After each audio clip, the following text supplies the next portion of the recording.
नमस्कार मित्रों, भीम भाष्य इस मेरे ऑडियो वीडियो पॉडकास्ट सीरीज में आप सबका तहे दिल से स्वागत है।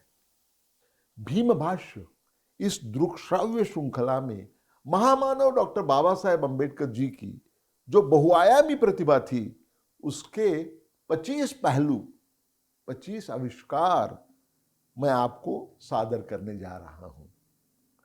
इस दृक्श्राव्य श्रृंखला में करीबन 20 मिनट का एक ऐसे कुल मिला के 54 एपिसोड्स, 54 चरण इसमें शामिल है।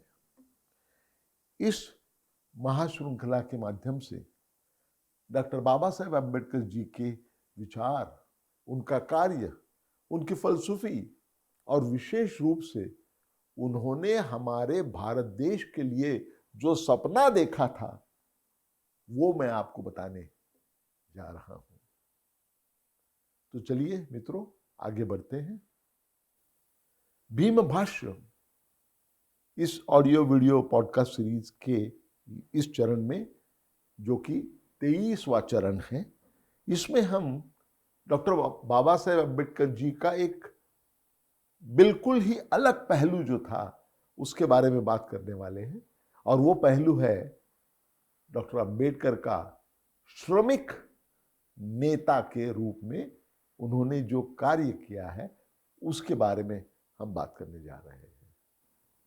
हमारे भारत देश के श्रमिक आंदोलन में डॉक्टर अम्बेडकर जी की जो भागीदारी थी, उनका जो सहभाग था, वो कई अलग अलग चरणों से आगे बढ़ा है।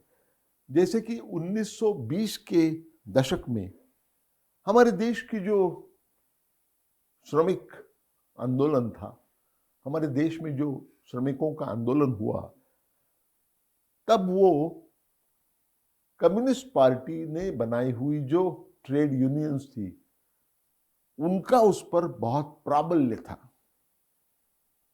और उसी दशक में बहुत सारे हड़ताल किए गए, जैसे कि 1924, 1925, 1928 और 1929। अप्रैल 1929 में जो हड़ताल हो गया उसमें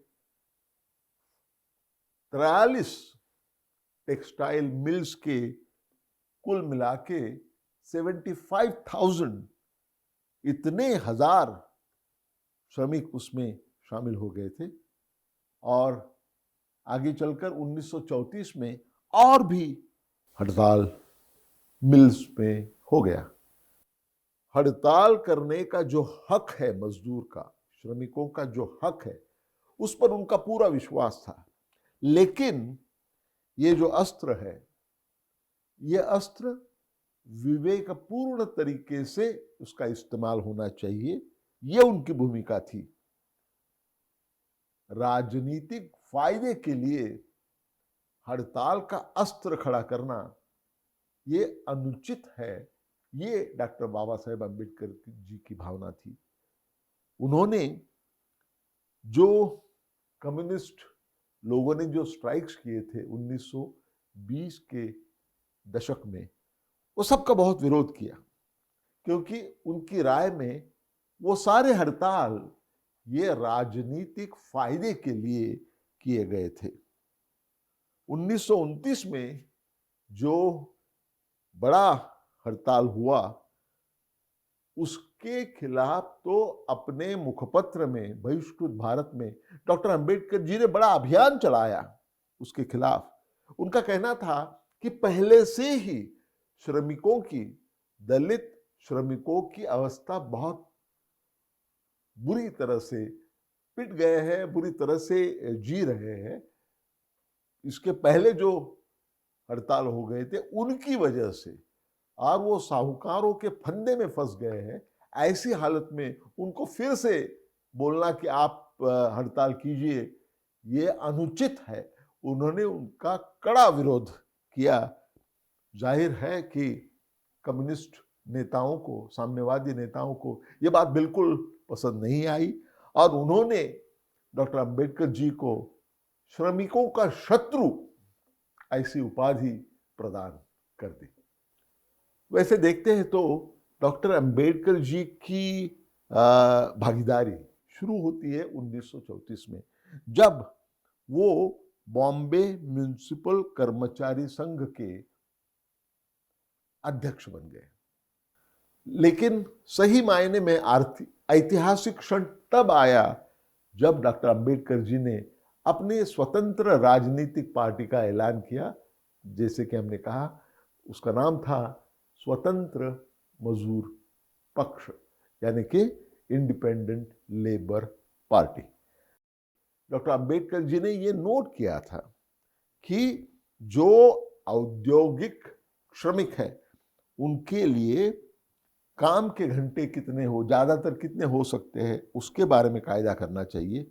उन्होंने ये भी कहा था कि श्रमिकों को सही मायने में सही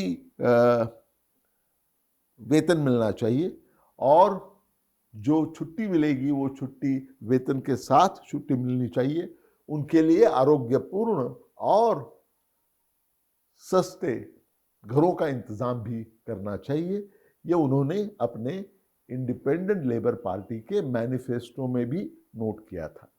जाहिर है कि डॉक्टर अंबेडकर जी ने जो अपने अलग राजनीतिक दल बनाया, इंडिपेंडेंट लेबर पार्टी, उससे कम्युनिस्टों को कुछ भी खुशी नहीं हो गई। उनका कहना था कि इसकी जरूरत ही क्या है, आप तो श्रमिक वर्ग में आप भेद कर रहे हैं और उनकी जो एकता है वो एकता को आप भंग कर रहे हैं। उन्होंने कहा कि ये जो क्लास स्ट्रगल चल रहा है, ये क्लास स्ट्रगल में दलित श्रमिक और दलितेतर श्रमिक, ये सारों का हित एक साथ रहने में ही समाया हुआ है, और इसीलिए स्वतंत्र मजदूर पक्ष या इंडिपेंडेंट लेबर पार्टी जैसे स्वतंत्र राजनीतिक दल की कोई जरूरत नहीं है। और दोनों दलित श्रमिक और दलितेतर श्रमिक, ये दोनों एक ही झंडे के नीचे काम कर सकते हैं। डॉक्टर अंबेडकर जी ने जो इंडिपेंडेंट लेबर पार्टी बनाई थी, उसके पीछे जो भूमिका थी वो उन्होंने एक बड़े कॉन्फ्रेंस में, ये कॉन्फ्रेंस थी बहिष्कृत वर्ग के रेलवे कर्मचारियों की, और ये कॉन्फ्रेंस हो गई फरवरी 1938 में, और स्थल था नासिक जिले में मनमाड़। ये बहुत बड़ी कॉन्फ्रेंस हो गई। वो कॉन्फ्रेंस में डॉक्टर बाबा साहेब अम्बेडकर जी ने स्पष्ट रूप से बताया कि ये जो कामगार नेता है वो श्रमिकों के लिए संघर्ष जरूर कर रहे हैं, लेकिन श्रमिकों में जो दलित श्रमिक है उनके जो मानवाधिकार है उसके लिए ये कोई भी कुछ भी करने के लिए राजी नहीं है। इसीलिए इंडिपेंडेंट लेबर पार्टी की आवश्यकता है। उसी बड़े कॉन्फ्रेंस में डॉक्टर बाबा साहेब अम्बेडकर जी ने अपनी पूरी भूमिका का विस्तृत स्पष्टीकरण दिया है उनके अध्यक्षीय भाष्य में। उसके कुछ अंश मैं आपके लिए उद्धृत करना चाहता हूं। डॉक्टर अंबेडकर जी ने कहा, और मैं उनको उद्धृत कर रहा हूं, उन्होंने कहा कि ये जो श्रमिकों के नेता है, ट्रेड यूनियन लीडर्स जो है, वो निसंशय गलतफहमी में फंसे हुए हैं। उन्होंने कार्ल मार्क्स पढ़ के उन्हें ऐसे लगता है केवल दो वर्ग होते हैं, एक मजदूरों का, श्रमिकों का वर्ग, और दूसरा वर्ग है मालिकों का।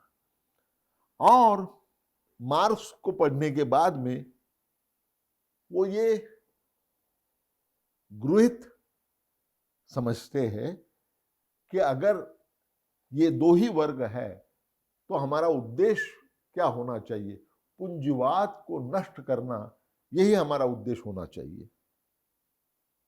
उदाहरण उन्होंने बताया कि अगर आप दलित श्रमिक और दलितेतर श्रमिक इनकी अगर आप तुलना करते हैं तो आप देखेंगे कि कई ऐसे क्षेत्र हैं जहां अस्पृश्य श्रमिकों को कोई नौकरी उपलब्ध नहीं होती है। कई ऐसे क्षेत्र हैं और जहां उपलब्ध होती है वो भी बहुत ही नीचे स्तर पर। उनको कोई प्रमोशन नहीं होता है, उनको कोई सुविधा नहीं मिलती है।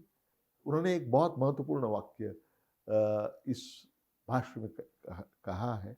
उन्होंने कहा कि जब मंदी आ जाती है तो सबसे पहले मजदूर निकालने की प्रक्रिया जो शुरू होती है वो शुरू होती है अस्पृश्य श्रमिक के साथ।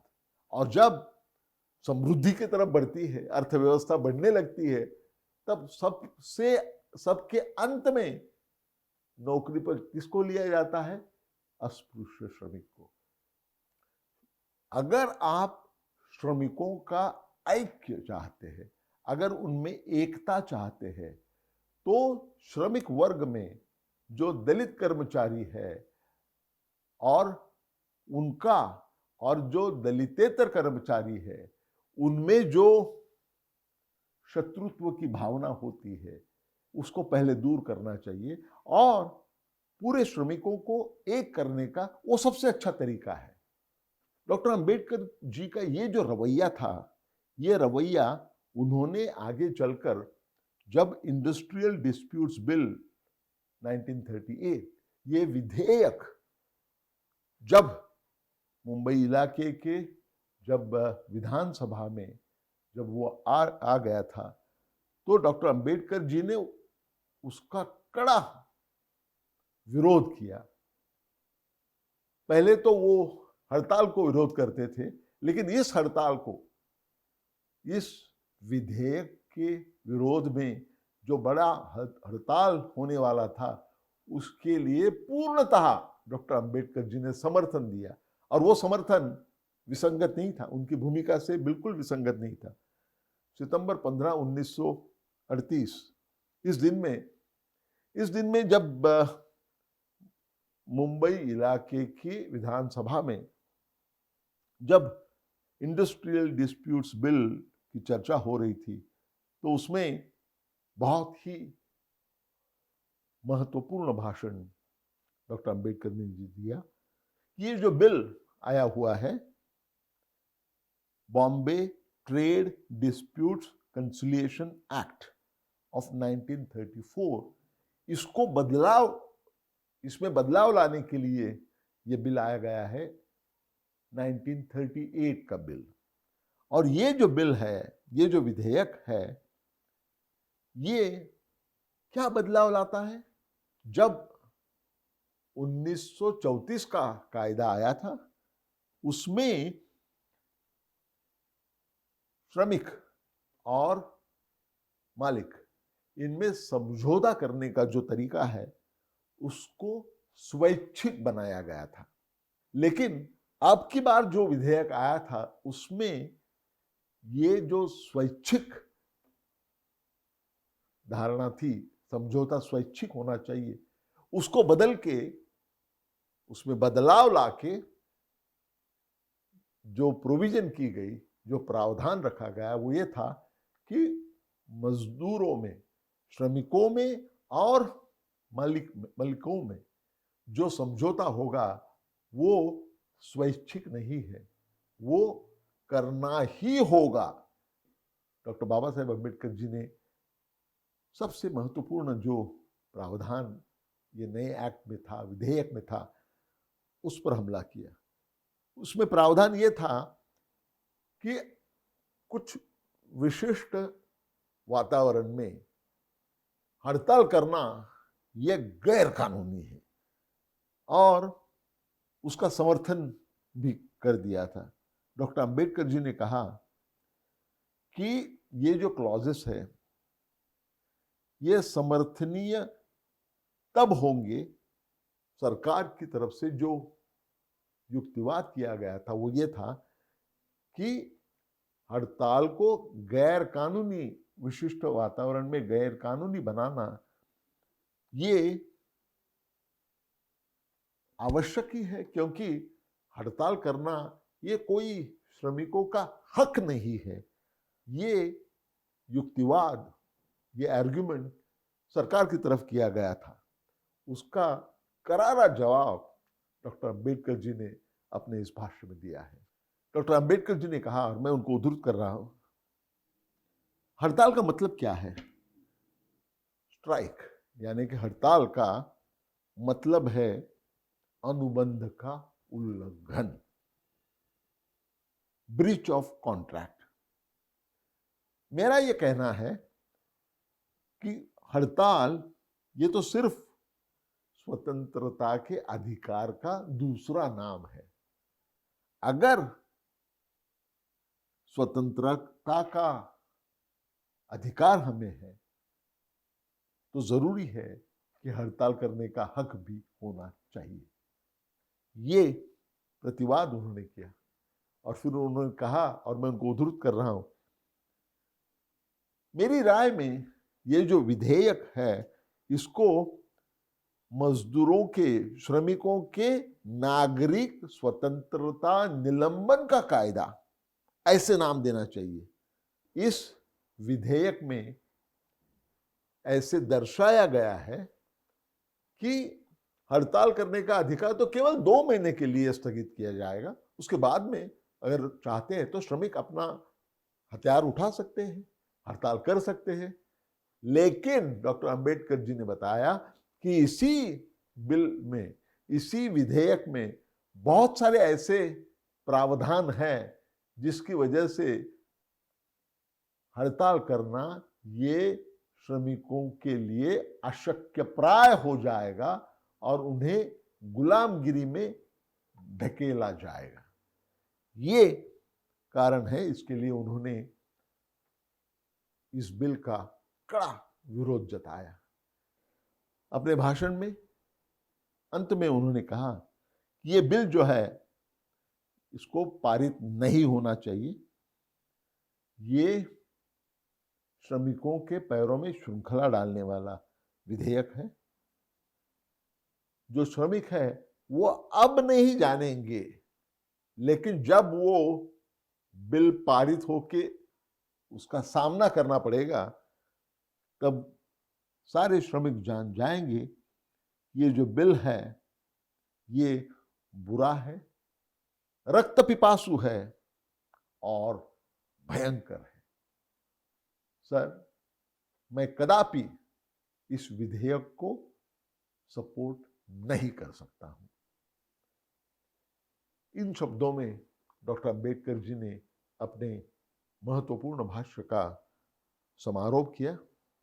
अब देखिए, डॉक्टर अंबेडकर जी ने पहले तो कम्युनिस्टों का बहुत विरोध किया था, उनके हड़तालों का विरोध किया था, लेकिन अब की बार जब 1938 का ये विधेयक जब आ गया तब उन्होंने सारे राजनीतिक दलों में मिलके, कम्युनिस्टों को भी उनके साथ मिलके एक सर्वसमावेशक हड़ताल जो किया गया, उसमें न केवल डॉक्टर अंबेडकर जी शामिल हो गए, लेकिन एक तरफ से उसका नेतृत्व करने का काम डॉक्टर बाबा साहेब अंबेडकर जी ने किया।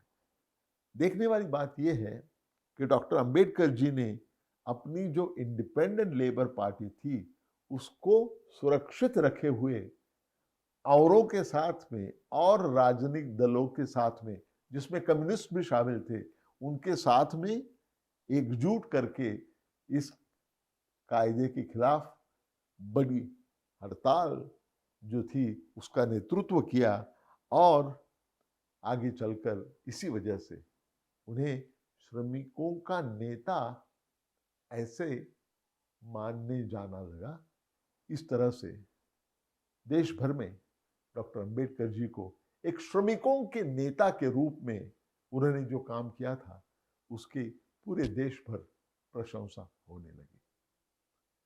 मित्रों, आज मेरी बात को यहीं पर विराम देता हूं, लेकिन जाने के पहले मैं आपसे विनती करना चाहता हूं कि अगर ये ऑडियो वीडियो पॉडकास्ट सीरीज आपको पसंद आती है तो इसे लाइक करिए, इसे शेयर कीजिए, इसे सब्सक्राइब कीजिए।